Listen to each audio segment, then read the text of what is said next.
Hi guys, how are you doing today? In this video, we're going to talk about the camera test of the new iPhone 14 Pro. Now, as you guys have seen from my previous video, I have purchased the iPhone 14 Pro.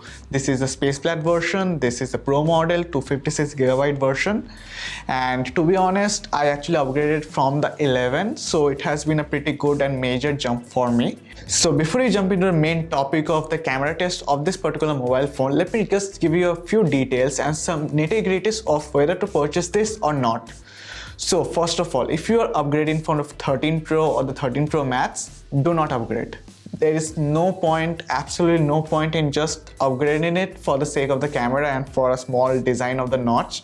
It just doesn't make sense unless and until you are a very rich person or a YouTuber. Of course, if you are in the 12 or in the 11 just like me, then it is a major jump in both in terms of performance, camera, battery, screen, etc. So if that is the case, then you guys can absolutely go for it.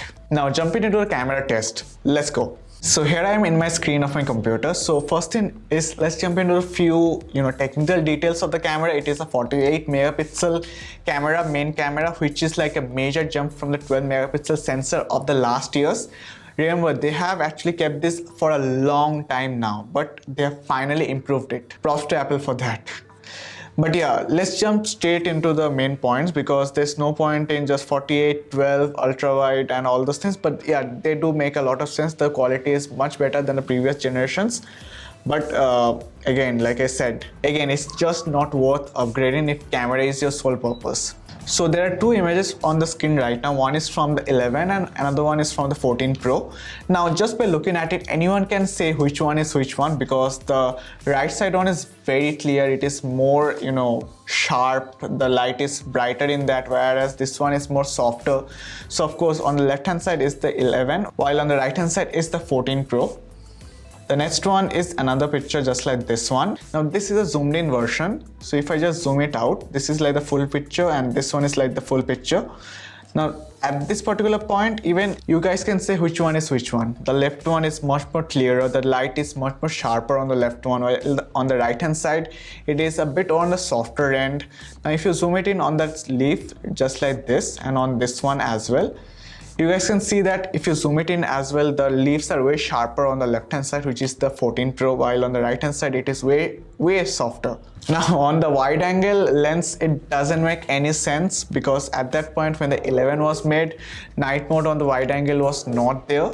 So now it's just a massive milestone difference if I just compare 11 with the 14 Pro. Of course 13 Pro also had that feature, so just put a grain of salt on that. But depending on we are comparing it with the 11, this is like a very good difference if you consider a 3-year gap. So on the left hand side, of course, is the 14 Pro. On the right hand side is the 11, which has no night mode on the wide angle lens whatsoever. Another picture which I would like to show is this one. Now again, on the left hand side is the 14, which has a bit more color on the skies as well as on the buildings. And also the white balance is proper on this one, while on the 11 the white balance is more on the yellowish side. If you guys can see the fence on this particular area, it is way more yellowish. And of course if you zoom it in, you guys can see a bit more green. Of course these people even at that point did a fantastic job. This area was very dark. They actually took in a lot of light on the sensor itself, but the fact that 11 also can do so much is just mind-boggling. There are some more comparisons which are there on the screen right now, and you guys can see which one is which one. Of course there's no point in just describing which one is which one, you guys already know. But of course, just for the sake of it, here is some differences between the 11 and the 14 Pro.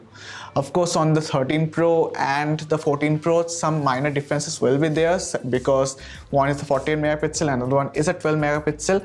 I will also make a video on that. If you guys want the 13 Pro versus a 14 Pro camera test review, do make sure to comment down under this video. Now just for the sake of it, I have kept the night mode version particularly for this video. I'll make more such videos, one on portrait photography, one on portrait photography at night, another one is particularly for videos only. So if you guys want those kind of videos as well, do make sure to just drop a comment down below about what you guys want to see.